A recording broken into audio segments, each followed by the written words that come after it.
right. Boom, boom. Do your clap. Oh, yeah.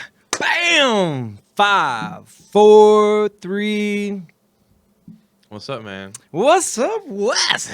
Oh, man, it's been a crazy month. It has been, and I'm actually super excited about doing this with you, more so than I have all this time. And, man, Why so? Why more now? consistency. Yeah, we've been very consistent.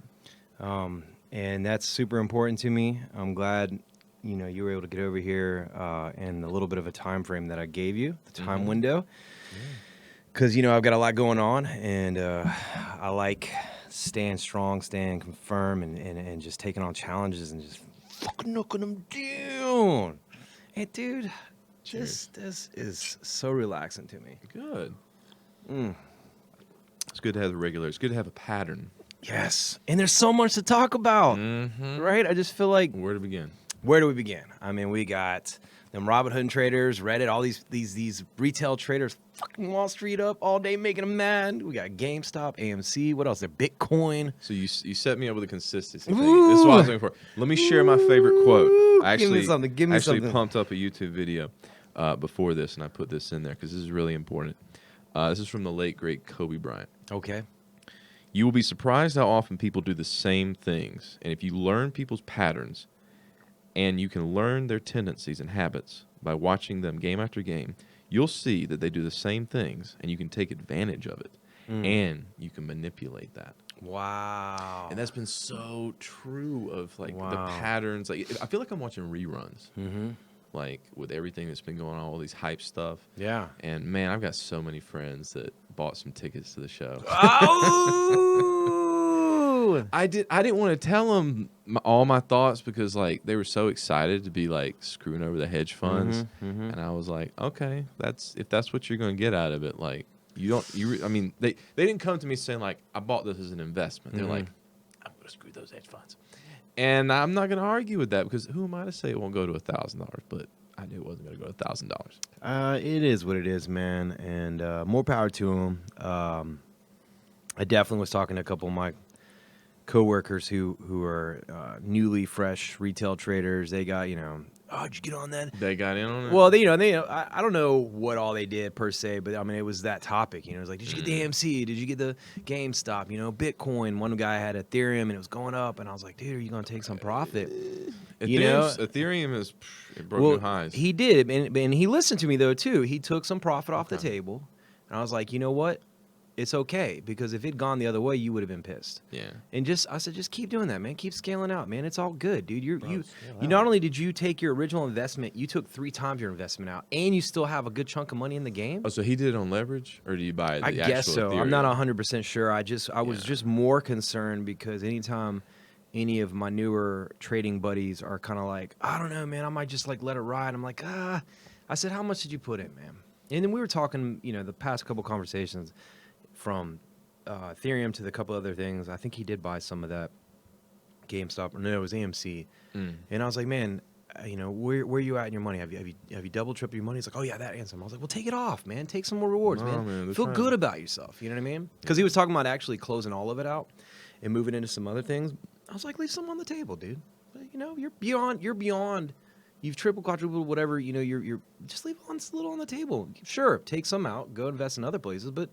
Dude, just, it's all in, all nothing, just kind of that mentality of it's crazy, God, I ain't throwing my dad under the bus, but he's kind of been doing the same thing here with silver, he called me up and. Oh, bro, did you see my video on silver? I did. Man, I haven't had any chance the last few days, and I got to get a lot of caught up. That's why it was so important to get this going, because this is my break from all that, because I had to take a break from trading the ES2. I'm basically 2 for 2 for the year. And again, already started the year off strong where I was aggressive. I took some profit on one contract and I moved my other contract to break even. So it did come back down, stopped me out, was great. Even went down and would have stopped me out. I had at my stop and then went back up, and I saw some opportunities where I could have got back in, but just due to work lately here, I didn't. And it was okay to sit back and watch and go, all right, I'm 2 for 2. Yeah, I could have made a little bit more money. I'm glad I was, I'm evolving, and staying disciplined. And It is what it is, man. But here I am, and taking this opportunity to talk about what I love with Wes, like always, and all these crazy fools out here, man, just getting on the grind. But man, it is the story of these new retail traders. Been a lot of stories, man. Yeah, but it's this whole movement of like, retail traders, and with technology and social media, I guess Reddit had the push and the play on the GameStop, and just this. It's interesting. It's like a new form of that whisper in the trade room. It's like, oh, buy this, buy that. This is hot, and it's all this how social media can kind of really flame a fire on something, and these hedge funds are just like, what the fuck? They don't. I mean, you can see it on CNBC. They're just kind of like, holy shit. Well, Kramer, you remember Kramer, Jim Kramer? He had a very Who's interesting. that guy? Yeah, exactly, boomer. We're too young for this, but apparently he brought up the point that back in '98 there were these Yahoo chat rooms that would pump stocks back then, and it's basically the same thing. Just this is on a wider scale of millions of people instead of a few hundred. But it's just a repeat. It's a rerun. What's is it buy on rumors, sell on? Buy on the rumors, sell the news. Yeah. I don't know how this applies to this because this was unique in that they had a very coordinated message, and it was a whole Robin Hood message: take from the rich, give it to the poor. But I think people really failed to they really misunderstood exactly what was going on, and there's a little bit of sinisterness. Basically, what a lot of people they're trying to make this some kind of like a political thing because everyone's all about the whole rich poor divide, and there's a little bit of that in there, but.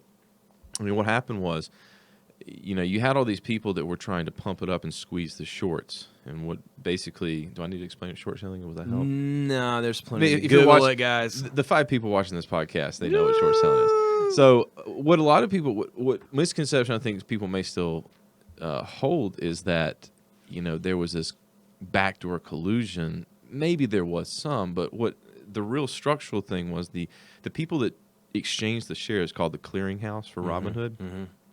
It takes like about a few days for those shares to settle among them, and when you have like a multi-billion market cap company that is swinging like a penny stock, they're not going to put themselves at risk for that. And so of course what they did was they shut it down. Now should they have let it trade and go up to 1,000 and let a bunch of people on Reddit become millionaires? Fair to shut it down like that? I mean, it's kind of like. It's weird. No, it's like, the bet's not going my way, so I'm going to stop playing. I'm a bitter loser or something. I'm so against regulation, and I was railing against, all these people like AOC and stuff like that, like speaking out on it because it's not like she has the best interest of capitalism in mind. Let's be real. She's just jumping. But at the same time, as I thought about it more, I was kind of like, yeah, I think they kind of did screw some people over. They didn't let the free market prevail. The free market would have had that thing run up to well over $1,000, but the NASDAQ CEO came out on Wednesday Wednesday week, and said it was the 26th of January. We're monitoring social media and we're going to stop trading on anything that we see as like being a pump, like a manipulation. And as soon as that came out, that was really the end. And I hated that people didn't really pay attention to that. Yeah. Because they basically said, we're not going to let you pump this stock. And so the chance for it to go beyond 300 or 500 as the high in the pre-market was it was not going to happen. And, a lot of people that I remember I was reading, somebody posted to the Discord this post from Reddit where this person brought up the option chain, and it showed where there's there's a bunch of 800 strike price options, like $2.3 million worth, bought at a certain point. And they look, people are buying the $800 strikes. And so I actually went and I looked at the full option data. And if you look, there it was, but it was minuscule compared to the deep in the money, 12 strike, 13 strike, 14 strike, way down there. That's where all the institutions basically were spending millions and millions of dollars on deep in the money ones, and you had this 800 one out there. And so the people on Wall Street bets harped on that, and they said, this means it's going to go up. And then you have a whole thread of people bumping it saying oh, hold. It's just bad advice. It's just horrible. And I don't believe the hype. Well, it's Don't. I wouldn't be surprised if you don't have some traders, some big traders, hedge fund traders, making little accounts on Wall Street Bets to trick people. And hell, doing it with bots and stuff. I mean, I wouldn't put it past anybody. I would do it if I knew how. That's so even more the reason I'm glad I've had some distractions. Mm-hmm. And I really want You wouldn't have got caught up in this. You're smarter than that. No, I wouldn't have either. But as I've been transitioning here since COVID and I got back into the workforce, what has led to a lot more of my success is me not standing in front of the computer always trading. Right? Oh, dude, that's the mess I have for everybody. Yeah. Yeah. So I've gotten a lot more into the long term. My retirement account doing great. I can't speak enough positive things about it. And a lot of it's because I just check on it every so often and make sure it's going where it needs to go. And then, just focusing on the ES and letting that be my only thing I day trade. I've built this relationship with it, and where I'm starting to see and feel patterns. And I'm timing. I know typically Sundays I'm going to get a little bit of an up movement. Mondays I'm going to get a little bit of a drawback. And I look for setups, but it doesn't always happen like that. But you get a little patterns. You get used to it. Friday I might get a little push towards the end. And I just look for these opportunities and patterns, and they've really done well for me. And I think that's just kind of where I want to move forward too. Is just really thinking long term, so I could take a lot of the pressure out of it. Because I'm more likely to forget about it and keep moving, and then come back and look. And then as far as day trading, sharpen my skills with just staying with the S&P 500 because it's just easier, man. I mean, I'm on my phone, I'm walking around, I can just pull it up real quick and check it, set my alerts. It's one thing to look at. It's one thing to look at, man. I don't have to worry about a bunch of stuff. And well, you're a better trader because I've given a lot of money to that beast. It's got a big hungry mouth. Yeah, don't get me twisted, man. I mean, I know I'm up for the year, but that's still negative. Hey, it's good, man. Overall, so whatever. It's I think I closed out a little positive for the year last year, but it is what it is, man. We've given a lot to this game. Tell me about it. And it's funny now at this point seeing the people coming in and the questions they ask, and it's like that's why I keep doing what I do, like on the social media, because I feel like I can help somebody. Yeah. Because a lot of people, they come in and, man, imagine if we had started now in trading, like how crazy it would be, and like where would we even know go? Any better though? Would we know any better though? I mean, would we be more falsely what's the word? I mean, just the idea of like under the wrong illusion of what the market really is. What I would worry is especially that with the new times now. If I was, let's say 18 years old, or maybe let's say 19, I've been working for a year and I had a job or something like that, and I started reading Wall Street Bets because I was a Zoomer, and I started taking their advice, I would definitely learn not to take their advice, but then where would you go? Yeah. Like, I wouldn't want to turn people over to... There's a lot of people out there, as always, presenting themselves as gurus and stuff like that. And I don't know where you would go to actually learn, because experience is the best teacher, Experience is the best teacher. And as I'm like getting into reading more books, I've learned that there's a common thread across it all, being disciplined, understand your risk versus your reward. Keyword, understand the risk, because you can't really truly value the reward. And then just, that discipline of knowing when you're getting in and when you're getting out, and don't be this lottery scratching ticket player, just hoping for the moon and all that crazy stuff and magical stuff. It's going to keep going. And I would say that's an age, but it's not. I think a lot of people fall into that YOLO mindset. Somebody posted in Discord today about like, if you have a $10,000 account and you trade these blue chip stocks, maybe you'll make 4%. I was like, you're right.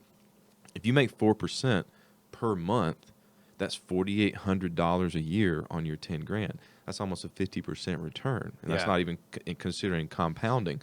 As opposed to you trying to make what most people do, they try to take their $10,000 and make $4,800 on this weekly option. Yeah. And why is that, man? Because they want. I'm guilty of it. Were you guilty of it? Because I mean, now that I stick to like my 2 to 5% rule, like it's made a difference. And I've never. Okay, hold on. No, see when I first started, I did that with Forex. Yeah.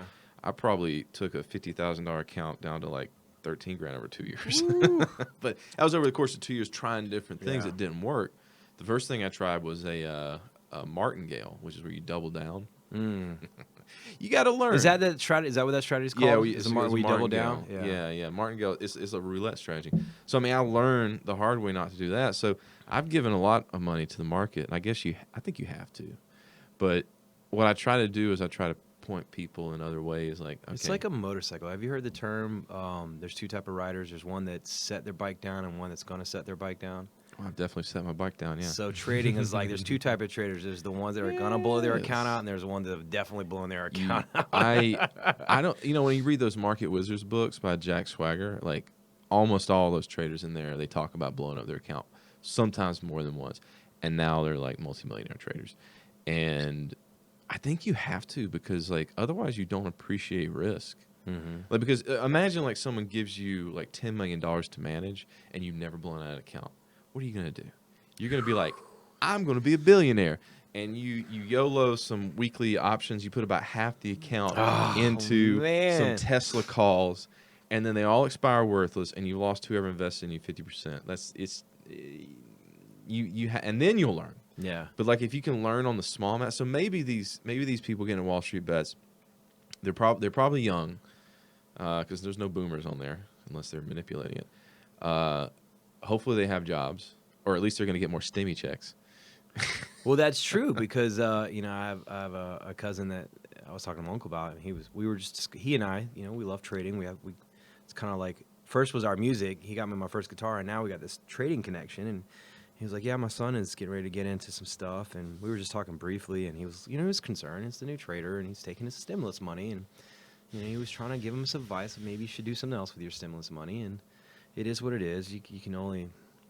I wish I had the numbers here to see if you just put your stimulus check into a SPY share, SPY shares, what it would be up. It'd be up probably at least 50%. Well, more. I did that actually. Well, I don't say SPY, but I mean I took some of my stimulus and I threw it in a stash app, and I mean since the beginning of COVID. What is that invested in? It's up over yeah, but what's it in? Like allocated? Individual stocks or ETFs? Yeah, no, individual stocks. Okay. And the only thing that was like holding me down for a while were a couple of the bank credit cards and airlines. Yeah, those are coming back. They are. So I did end up buying.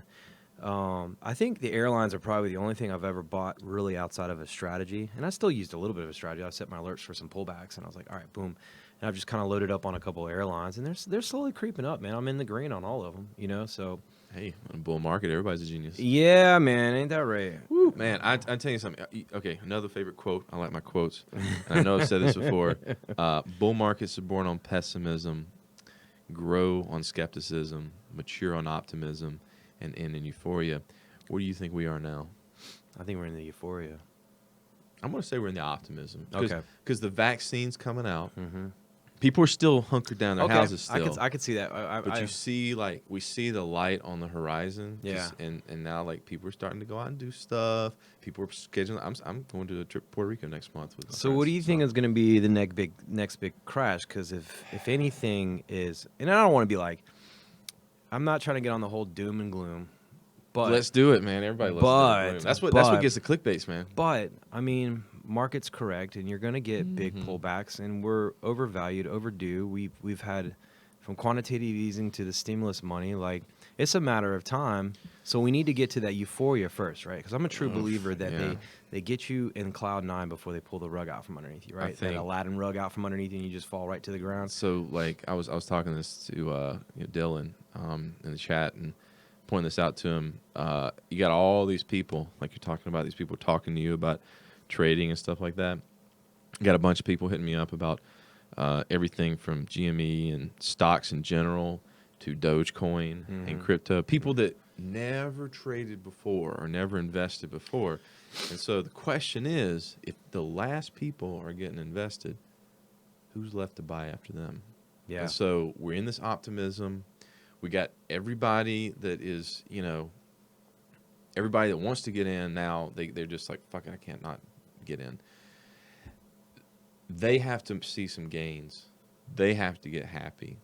Then everybody's happy. Yeah. That's euphoria. So I feel like it's this year and next year statistically we see a 10% correction every 2 years. And then every decade we have a 34% correction. We just got that whole 30-40% correction in 1 month. Yeah. But man, I've been doing a lot of studying of 2000 and 2008, and those bear markets. We don't even like you and I. We weren't really trading in 2008. We weren't in the game. That's what. Let's see here. I was probably a little bit more aware.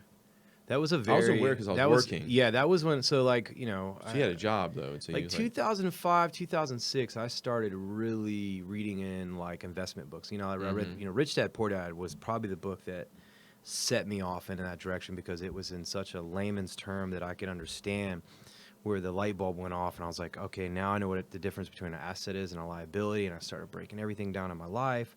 I started reading a lot of real estate books. I started, Motley Fool. I was getting all that. And I would watch. And I remember in 2008, and now, seeing Citigroup get split down, it was like $5 and some change, and all the banks were so cheap. But I just didn't even know how to put on one single trade. I didn't even know where to begin. I was still learning. My head chef at the time was getting money from everybody, and he was trying to like buy into stuff, and I didn't really jump on it because I just, I felt like he was learning too, and I just didn't know. I didn't want to just put my trust in somebody. If that was the case, I'd just do it myself. But it was cool watching all that, and I'm trying to get my nephew started now. Just throw money in there, and they'll figure it out. They'll learn. Yeah. And they got tons of time too. But the key thing about those two events, like 2020, the more I look at it, it's not really like which one of these things is not like the other. Those bear markets in 2000, that lasted, I charted it out, but it was almost 2.5 years. And then the 2007-8 one, that was like a full year. It was about 500 days, about a year and a half. Yeah. And those are real bear markets. Those are like where things don't come back the next month, and everyone's. I mean, that's a real opportunity too. Yeah. Because I'm not looking forward to it, but at the same time, like I want to be ready for it, because that's where, if you're smart, you just close your eyes and buy puts and long-term puts, and volatility increases, and that does. So I'm like, right now as we're coming up to the top and everyone's getting into like stocks and stuff, I'm really doubling down on my research of how do you play a bear market? I think that's where you really separate yourself from other traders, because I think it's easy to be a trader in a bull market, right? Oh, dude, it's so easy right now. Right. Everybody's making money, man. So if you can call, and that's what was the guy, the remnants of a stock operator, the great Jesse bear, Livermore, right? So he was, yeah, he was on the short side, yeah. And I mean, you really got to be something amazing to make that short, And you know what? Let me disagree with you there. I don't think you have to be amazing. I think or at least I hope, I think you have to look at the market in front of you, and you have to be like, okay, the charts are telling me that we are bearish. Let me just accept it. Let me put on some bearish trades, and let's see if they work over the next month. That's been what I've been kind of doing this year, where, I've got some bullish trades, got some bearish trades. My bullish trades are working out. My bearish trades are not. So I'm like, okay, still bull market. But whenever the bearish trades start to work out, it's telling you something. And the other thing that I've really looked at in every single one of these cases, and people need to pay attention to this, everybody tries to hit that high. They try to buy puts at the high because they want to catch the high, but you don't have to, and you're just going to lose money most of the time. What you're going to see they want it all, Wes. They want it all. They want to be right. They want to catch the top, but you can't. You're not going to. You're just going to lose money need signals. doing it. You need signs, right? The sign is you look for it to come down, and at that point, people are going to be really freaking out. But in every one of these cases I've looked at, you get that, let's call it a dead cat. No, it's not the dead cat bounce or whatever they call it, but it comes down and it pulls back to oftentimes a 50% retracement level.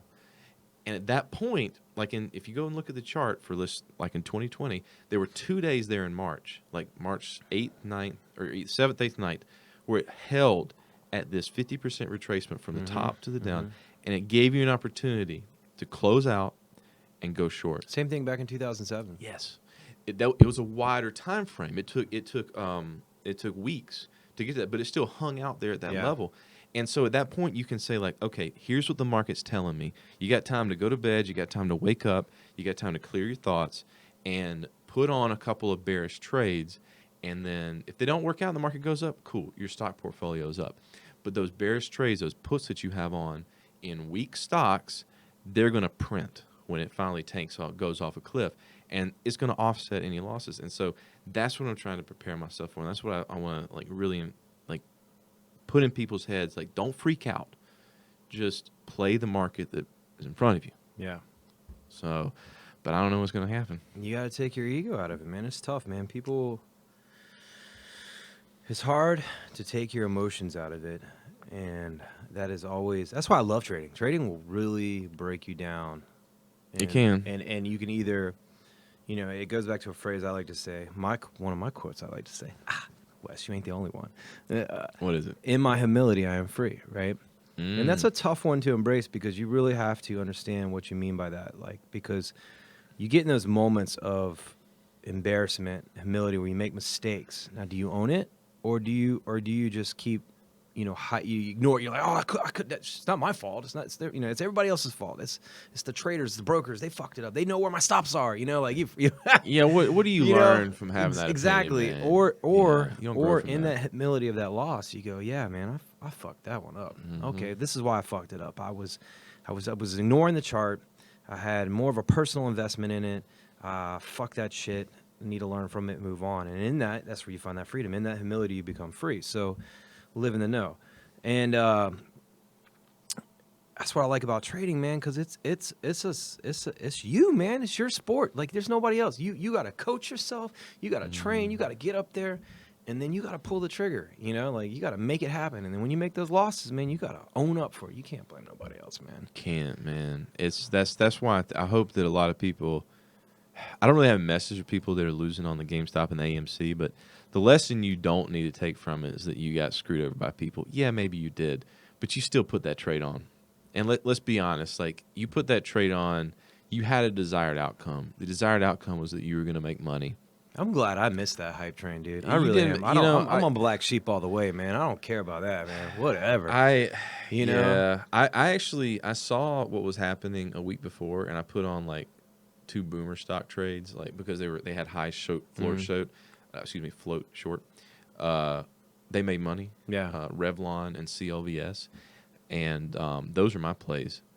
They didn't go like GME and AMC, but you know what? I purposely didn't do GMC and AMC because, like, AMC, I didn't like the technical setup.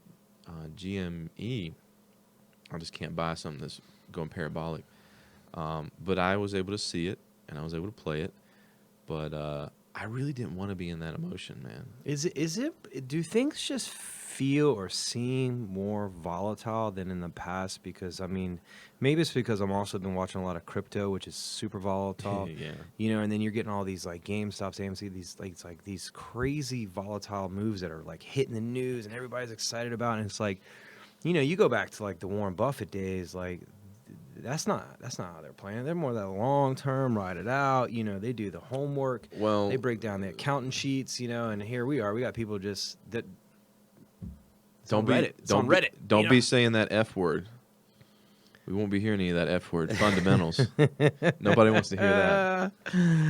I mean, I'm sure they do technicals too. A combination of the two. Those are very powerful together. One's a lead and the other's the research on the lead. You know what I mean? Do you want to know another thing? I like to be contrarian, and I'm actually researching. I'm reading up on fundamental investing because it is so useless right now. I think it's exactly what it is. It's a lead. Is what? A lead. Elite. What do you mean? A lead, like it's a lead. It's an alert. It's to say, hey, come look at me, and then you do the technicals to evaluate whether the lead is worth anything or not. Right. But now, man, technicals dominate everything, and I'm glad I'll know them. But at the same time, it's like you're talking about the Warren Buffett. It's like back then, fundamental investing was what mattered. Like us, what is it? Peter Lynch. He has this quote. Stocks are not a lottery ticket. Shut up, boomer. Clearly they are now. But the purpose of stocks is discounted future cash flow. But in their credit too, they didn't have like computers and charts. I mean, how would you done technicals back in those days? You didn't, or the Jesse Livermore, like you're talking about, like it was in their heads.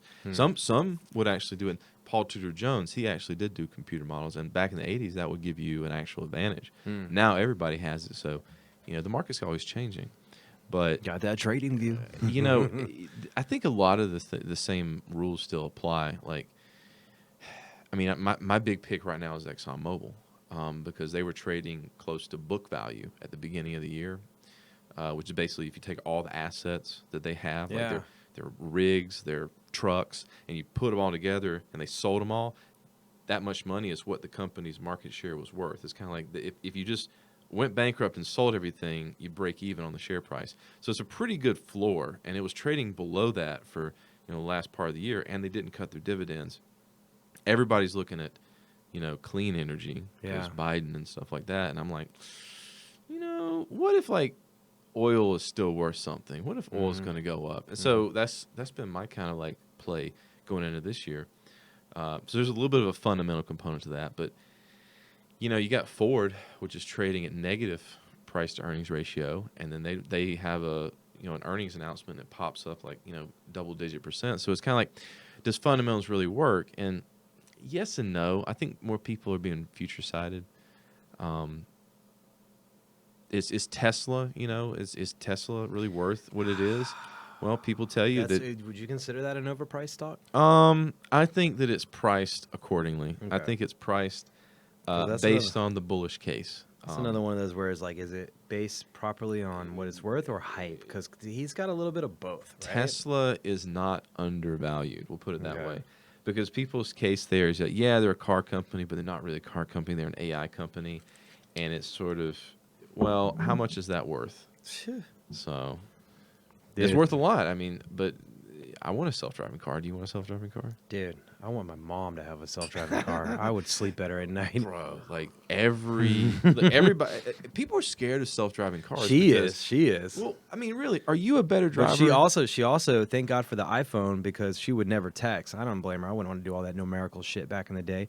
And then, before I knew it, I showed her how to do the text. And before she's sending me pictures of rearranging her whole living room. I'm like, Mom, how did you do that? My mom knows how to use emojis now. We're proud of her. Woo! I had somebody text me this morning asking me, like, are you not scared that Elon wants to put Neuralink in your brain? I was like, no, I'm excited. I just wish it would happen in my lifetime. She's like, why? I was like, because, like, we got these little monkey fingers that are trying to type something out. It's a bandwidth problem. Like, the computers can go super fast, but we can only type it like, boo, boo, boo, boo. I mean, imagine if you can just think, and now you got a Wikipedia article downloaded to your brain. Wow. Or you have an AI that recognizes your thought process and it anticipates what you're, you know what I mean? Like that's scary. where the it's cool not, thing gets into. It's not like because like it goes back. Listen, let's go back to your Kobe quote, right? What? Oh, what about it? Patterns? Right. And say AI is able to take that quote on a whole nother level. Right? Okay, now I am scared. You like I wrote that back and you gonna leave me hanging on the video? Bow! I thought you were pointing at me. No, it's tying it back into your original quote, man. Because it's true. That is scary because Google and those kind of companies, like, they're gonna make a business out of reading people's thoughts. Ugh. Aren't they already though? Yes, they are. I mean, it's more for commercial and consumer based. Yeah, right now they just want to sell you stuff. They don't want to control you. They want you to do what you're gonna do and buy products. Maybe kind form of manipulation. I think we're in this. I don't think it's new under the sun, and but this whole form of we're in this weird like reality TV phase, right? Where politics and you take all the whole over the past year where the news has either projected one thing as a riot or another as a protest, and it's all the same thing in the end. And these people, you find out that there was hired people to come in and do all that stuff, and this weird reality TV where we're just being manipulated and people are sucked into it because we're tired of scripted Hollywood stuff, man. We want it to feel real now. That's why I've always loved conspiracy theories. Right. I always got into that early on in my life. And because it was like my new sci-fi reality thing, you know what I mean? Are you saying that because writers of TV suck, like we're having to engage in conspiracy because they're more interesting? Well, considering Cops was the first reality TV, I was corrected on that, but I always blame it on the real world setting a trend. How so? The real world show, because people with pretty problems? But it's evolved, right? And to the point now that MTV doesn't even show music videos anymore. But it's evolved to where we are, in some ways, projecting our own reality TV through our own social media with our selfies, our lives, stories. And that's like this whole other dynamic of psychology because a lot of times it's a projection of what we want people to think who we are. Just like in those reality TVs. We all know those reality TVs aren't real. They're projected as on TV as like a reality show, right? But it's like people's Instagrams and Facebooks are like their best life. Like, look how awesome my life is, and they just. Well, you're not going to put out a shitty photo. I'm going to put out shitty photos. You know what I mean? But I'm just saying, most people are going to put out what they want to put out versus like a real representation of their life. It's curated content. You know, great way to put it. Yeah. Yes, and I feel like, you know, now we're also, I mean, Trump is a great example of the reality. Trump, the reality star president. You know, he's coming back, right? Oh, is he? That's the rumor in the conspiracy world. He's playing. He's probably playing golf and enjoying life right now.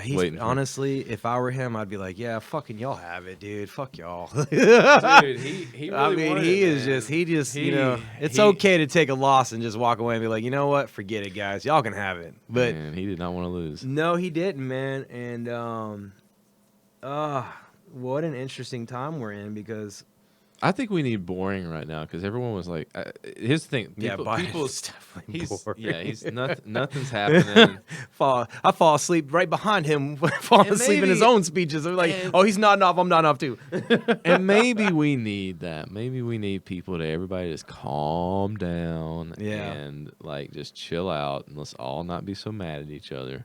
So how do you feel this now that we're moving into this, you know, let's say a Democratic side, green energy, you know, higher taxes? How does that affect the market moving forward? Do you think it brings a balance, or do you think it just prolongs or expedites, you know, this overvalued market? I mean, oh wow, that's a really broad question. Can we like pick one thing out? Well, let's help me out, Wes. Narrow it down. Let's do some bullet points. You know, I mean, should we just wait for another podcast and do the whole thing? No. Okay, so you just asked, like, what do you think all this means? Well, first of all, he's going to bring in higher taxes, right? Maybe it's okay. So higher taxes are kind of like, they're always a boogeyman. It really depends. I mean, your taxes are going to go up. I don't care how poor you think you are. In some way or another, you're going to get taxed. If it's not with your income tax, it's with deficit spending, which is inflating the value of the dollar without your wages going up and your savings going down. So a lot of people don't understand that either. No, people don't understand that. So when people are all like, you know, oh, well, if you have like stucco ceilings, Biden's tax, you know, increases won't affect you. Or if I remember the other meme was, if you have stains on your pillowcases, Biden's tax. Yeah, I mean, it's like, whatever, milk, dude. Right? But people don't understand, like, when the income tax came in, you know, when it was first in the early 1900s, it was only on the rich and only like 1 or 3%. I pull out that Wikipedia article for everybody, but no one pays attention to it. And now where are we? Do you pay taxes? Yeah, I pay taxes. Everybody pays taxes. It's about to be tax season. I'm trying to get ahead of the game. And so it's like, whenever they say that, it's like, yeah, maybe this year this law they passed for taxes doesn't go into, but it will. But here's the thing: it is slow because we're all frogs in the boiling water, and it doesn't really matter, because no matter how much they increase taxes, we're not going to change the budget. We're still going to be spending more than we bring in. We're in a mess, and everybody knows it. But nobody knows what to do about it, because nobody has the political will to go in and actually say. There's no political party that wants to like say, like, let's control government spending, because that's very unpopular. You're not going to get elected for that. I don't know where it's going to go, man. We're on the musical chairs, and the music's playing still. So I say to people, enjoy it. Like, every time people at dinner start, you know, complaining about what's going on, I'm like, see this food right here? You see this wine? Yeah. It's delicious. Oh, my brother I'm going to enjoy it. My brother just got me a oyster mushroom grow kit. Oh, word? Yeah. Oh, is that one of the things we order in a box? And then I've seen those. I actually kind of want to get one. So I love my aquaponics and now that's a business idea. I respect. Yeah, well, but it goes back to what you were saying. Appreciate what's on your plate in front of you, right? And I'm just waiting for this last February frost, and then I'm gonna go out there and redo that greenhouse. And I'm looking forward to. I wanted to get into the mushrooms this year too. You can do those indoors though. You can do those any time of year. Yeah, and I'm definitely gonna work. I goals, but it was one of those things where the universe just really has been in sync with me, and the fact that my brother nailed that, you know, and he didn't even know. He just knew that I loved, you know, aquaponics, and his girlfriend. And it was actually a recommendation by his girlfriend. His girlfriend doesn't know anything about me. I've never had a conversation with her, and she, you know, get your brother this, blah, blah. She's trying to get away in the family. I don't even know if she... Get it in good well, ways. she did, without even knowing she did. You know what I mean? Because, like, I told my brother, I was like, dude, you, like, nailed this one. This is a keeper. Without even knowing, you know what I mean? And then she's like, yeah, that was the point. Get approval of Michael. I did get drunk one night. So my cousin's just had a baby, and, you know, my mom's up there helping out, my stepfather, and they're sending me all these pictures, and... You know, I text my brother drunk one night. I was like, you know, man, we're next, man. You know, we gotta, what's up, man? You know, and romantically in the back of my mind, I've always wanted my brother and I to time it where we got married and had kids together so we can raise them together, because I think that fondly of my brother. And, you know, it's just funny, man. He nailed it, dude. Like, he didn't even have an inkling of idea that I wanted to get into mushrooms this year. You know, microgreens. My stepfather's been growing those and just like expanding on that. But maybe I should grow chicken wings too. Oh, tell me about the chicken wing shortage. It's the Super Bowl. Yeah. And it's so funny that you said that, because it's like now everybody's been going for them tendies. Yeah. And that's the meme. And you're running around Atlanta trying to find tendies. Well, I guess in Hall County, and I don't know if I know the full dynamics, but apparently in Hall County, where the chicken packing plant is, there was a chemical explosion or something. They thought it was a bomb at first, killed 5 people and all that stuff. What? I didn't hear about this. Yeah, I'm not even sure if I fully understand the whole ordeal, but you know, anyway, I've been having trouble getting wings the week before the biggest game of the year that everybody's gonna have wings on, and it's been a challenge. I didn't give up, and I stayed at it, and I'm you know, we're gonna have wings. Good. But it was a lot of wings. work, and there was definitely a shortage on wings, and I saw the influx of prices on cases from like 112, 117, 119, 120, 130. Yeah, Supply and demand, man. Wings are expensive. Are you going to raise your prices at what you charge people? Or no, actually, we're still in there. You know, prices, avocados, all this stuff fluctuates all the time. It fluctuates, but that's the weird thing about us printing so much money, man, that consumer prices of food hasn't gone up all that much. And that's been the real kind of bizarre thing. Well, that's what I was when you were talking about the taxes and people that have the stucco and the stand pillows, it's when they go to the store and they got to buy that gallon of milk. I think things are going to be okay until that happens. I don't know if or when the price of regular stuff is going to go up. Let me pose this completely contrarian idea for you. Yeah. Maybe we do live in a new normal. That's dangerous. But maybe we actually have increased productivity to the point where we are actually printing money at a rate that is sustainable. I hate to say that because tomorrow everything could blow up and I'll sound like an idiot. But, I mean, all the best economists agree that, if you just keep, printing out that money, that, it becomes worth less and it buys less. But so far where that money's going is into assets, stocks, real estate. As long as it gets sucked up in those things, it seems to not be affecting the stuff that we buy every day.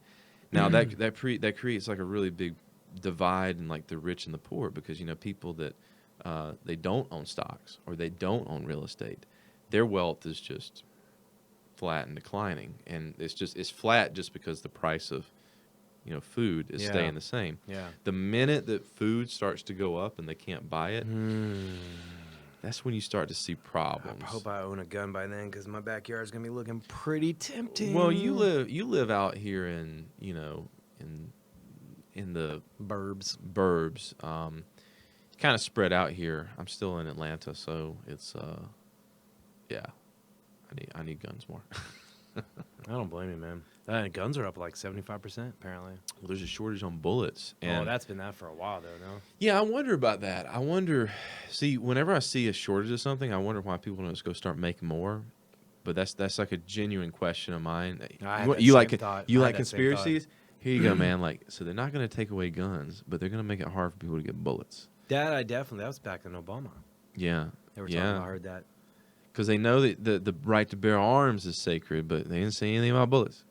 And There's always loopholes, man. yeah, but I think honestly, I try to be really, really like staunchly conservative. At the same time, like with all the tension and animosity, maybe it's a good thing that people don't have so many goddamn arsenals and stuff like that. Maybe, I don't know. But the thing is, the people that have all the, because I have enough ammo for like to go on like one hunting trip. That's what I have in my personal. It's stock. funny at my bar. I got a little bit of a redneck bar. This guy was sitting here talking. It was yesterday or the day before. He's like, "Oh, I did inventory on my ammo. I got like 2,500." I was like, "Damn, bro, I know where to go." That's a lot of ammunition. Yeah, I got. But I'm the up in thing Trump is, land up there. You would go through that real quick if you started using it, because it's real easy to just pop them all off. Yeah, it's fun too. Yeah. So I want. Here's the thing: when it comes to gun rights, I don't want somebody to tell me that I can't have one, but I don't need an AR-15. Like I would rather take that $1,500 or whatever it costs to get like a custom out one, and put it into stocks. All I want is really just a sawed off short stock, whatever you want to call it, double barrel shotgun. Well, Biden told you just get a shotgun, so that's what he's talking about. That's all I want. I just want something I can cut corners quick with, and let that motherfucker know that's his warning sign. That's it. That's all you get, man. Everybody knows the sound of a cocking shotgun. If you don't know that sound, I'm sorry for you, man. You shouldn't have been in my house in the first place. So yeah, I just want to be able to cut that corner real quick and let them know, hey, it's on, brother. You know what you don't hear about in the media, and you haven't heard about in 30, and my 40 girl, years? or my wife, or whoever's with me, my kid. That's an easy hey, just bop, point name. The one I was about to buy a house in Kennesaw, which we all know is the one town in the United States. Well, by law, by city ordinance, every head of household has to own a firearm. Now, they don't enforce that, but it also has one of the lowest crime rates in America. Who'd have thunk it? You don't hear about that on CNN. It's amazing what a deterrence will do. Yeah, just the thought of, know. Hey, man, they all have guns.